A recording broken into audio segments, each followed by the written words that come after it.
नमस्कार, आप देख रहे हैं पीयूष खबर बिहार। प्लीज सब चैनल को सब्सक्राइब और शेयर करें।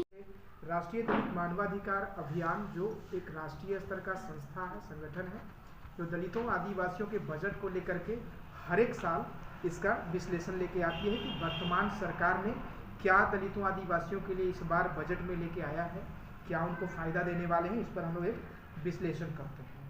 आपको मोटा मोटी बता दें कि जिस तरीके से भाजपा की सरकार ने, वर्तमान सरकार ने हमारे बजट को लेकर के चिंता जाहिर किया, जाहिर सी बात है कि जिस हिसाब से एससी एसपी टीएसपी लेजिस्लेशन कानून कहता है, एससी टीएसपी लेजिस्लेशन कानून कहता है कि आप हमारे जनसंख्या के अनुपात में बजट का प्रावधान करेंगे, उसके मुताबिक सरकार जो है बजट दे भी रही है। लेकिन सवाल ये है कि क्या हमारे जो ज़रूरत की स्कीमें हैं, जो हमें ज़रूरी है, उस स्कीम में पैसा दे रही है कि नहीं। तो ये जो विश्लेषण है, इसको जब हम विश्लेषण करते हैं तो इसमें साफ झलकता है कि नरेंद्र मोदी जी की सरकार ने जो सबका साथ सबका विकास सबके विश्वास के साथ जो उन्होंने वादा किया था वो झुठलाते हुए नजर आ रहे हैं। दूसरा ये है कि जब हम बजट का विश्लेषण करते हैं तो इसमें यह भी दिखता है कि सामाजिक स्तर पर यह दलित और आदिवासी समाज के आर्थिक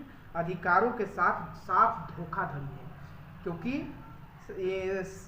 दलित आदिवासी समुदाय हमेशा से बजट की वजह से निराश होते आए हैं। बजट की वजह से उनको भेदभाव का सामना करना पड़ा है, बजट की वजह से उनके साथ अत्याचार हुए हैं, बजट की वजह से उनके साथ शोषण हुए हैं। आज आप देखेंगे ग्राफ उठा के कि भारत में प्रतिदिन हर एक साल एससी एसटी अत्याचार जो है वो बढ़ता जा रहा है। इस बार आप देखेंगे कि 13% पिछले वर्ष, वित्तीय वर्ष 13%, 9 पॉइंट कुछ % अत्याचार के मामले थे। इस बार सीधा 1700 मतलब बढ़ोतरी हुआ है।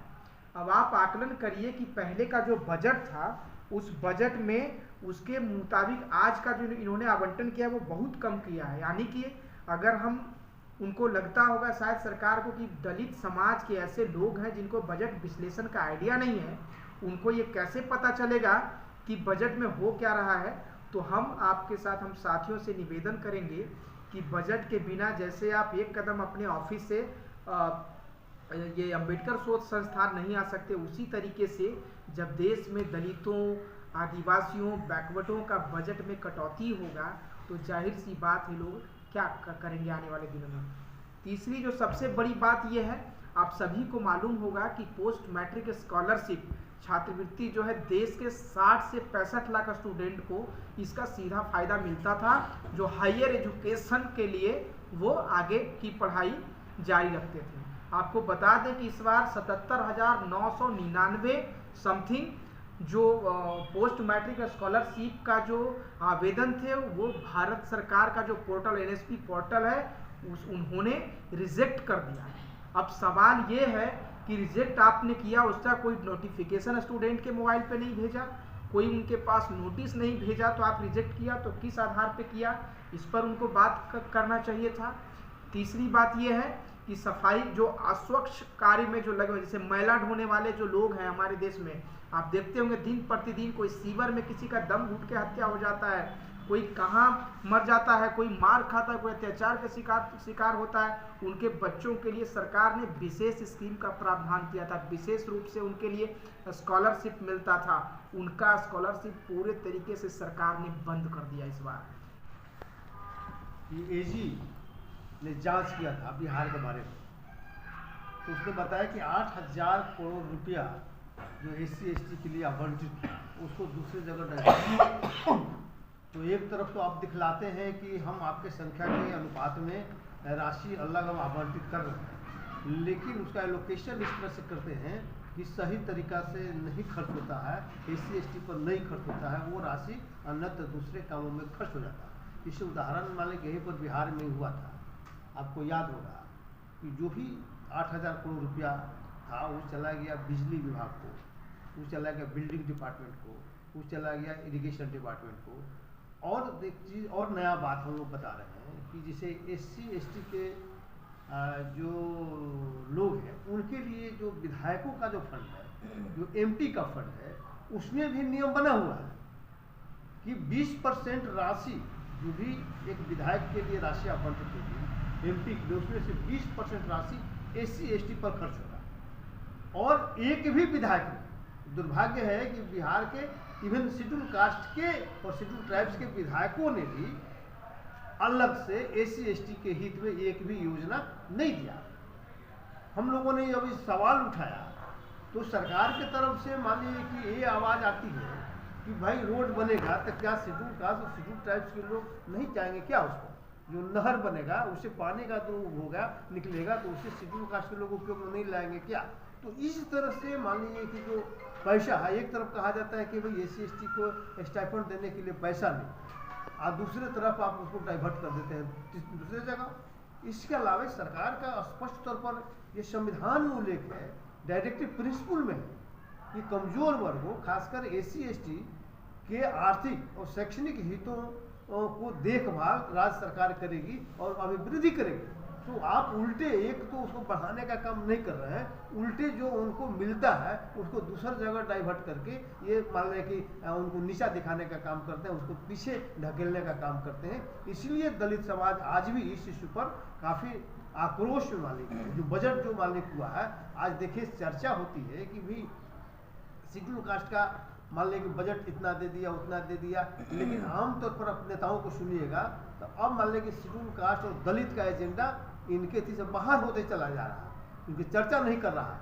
अब बताइए कि जैसे एक एजेंडा में ये नहीं आया बजट में कि जैसे देखिएगा कि शेड्यूल ये बुजुर्गों के लिए इनकम टैक्स में कुछ छूट है, महिलाओं के लिए इनकम टैक्स में कुछ छूट है, GST में मान लीजिए कुछ छूट है। तो क्या SC/ST को इनकम टैक्स में कुछ छूट है? अलग से कोई प्रावधान है? नहीं है। GST में मान लीजिए कुछ होना चाहिए, आर्थिक बढ़ोतरी के लिए जरूरी था कि उनको कम मान लीजिए कि उनको टैक्स उनसे कम लेते ताकि उनका आर्थिक अभिवृद्धि होता। तो वो कहीं तरह के इसमें आपको बजट में आपको इनकम टैक्स में कहीं दिखलाई नहीं देता है, जबकि इनकम टैक्स में छूट जो है SC/ST के लोगों को होना चाहिए था। 2024 और 25 की जो बजट पास हुई, इसमें मुख्य रूप से आयोजक जो है दलित मानवाधिकार राष्ट्रीय अभियान के जो है संयोजक जो है राज्य, जैसा कि आपको बताए अच्छी तरह से समीक्षा की है और हमारे गार्जियन स्वरूप जो है इंजीनियर हरकेश्वर राम सर, इन्होंने बताया। सबसे पहला चीज़ जो है खासकर जो है इस बजट का हम लोग खंडन करते हैं, ताकि ये खासकर जो अनुसूचित जाति और दलित समाज के हित में नहीं है बजट। जिस तरह से आप देखते होंगे कहावत में है कि हाथी के 2 दांत होते हैं, एक दिखाने वाला एक जो है खाने वाला। तो खासकर जो है पूरे देश में एक जो है जो पॉलिटिकल लोग जो हैं ये जो है हाथी के 2 दांत बनाए हुए हैं। एक तरफ जो है दिखा रहे हैं कि आपका बजट जो है इस तरह का बजट जो है आपके हित के लिए है, लेकिन आपके हितकारी नहीं है। तो इसका हम खंडन करते हैं।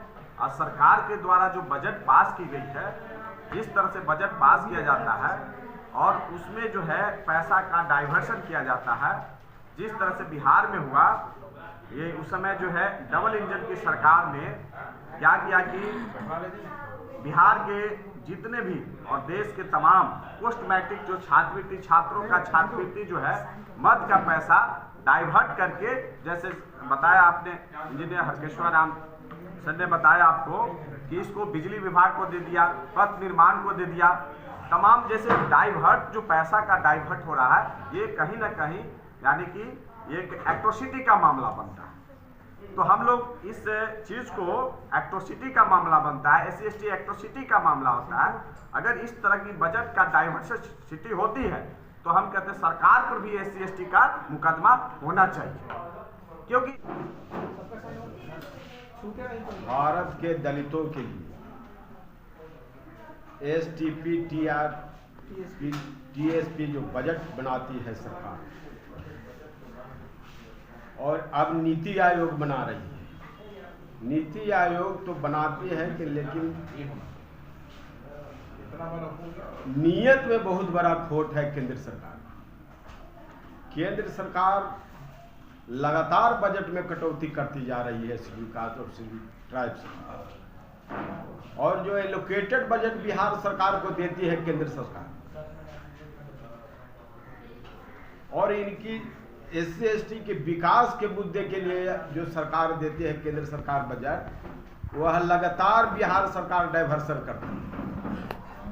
इनके बजट के पैसे से थाने बनाए जाते हैं, इनके पैसे से हॉस्पिटल के बिल्डिंग बनाए जाते हैं, इनके पैसे से बिजली विभाग के सुदृढ़ किया जाता है, इनके पैसे से सड़क बनाई जाती है और बोर्ड लगा दिया जाता है महादलित रोड,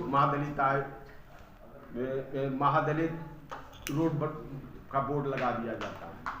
और ये तर्क देते हैं कि क्या इस बजट पर इस रोड पर महादलित नहीं चलते हैं कि क्या नहीं चलते हैं, यह तर्क दिया जाता है। यह बड़ा बजट का बहुत बड़ा डाइवर्सन है। एक तो कि केंद्र सरकार काट रही है, लगातार कटौती कर रही है, और बिहार सरकार भी इस बजट को लगातार डाइवर्सन कर रही है। इस बजट एनालिसिस को हम लोग समाज में ले जाएंगे और इस जो सरकार का चाल और चरित्र, नीति और नीयत है, इनको हम आम जनता को बताएंगे।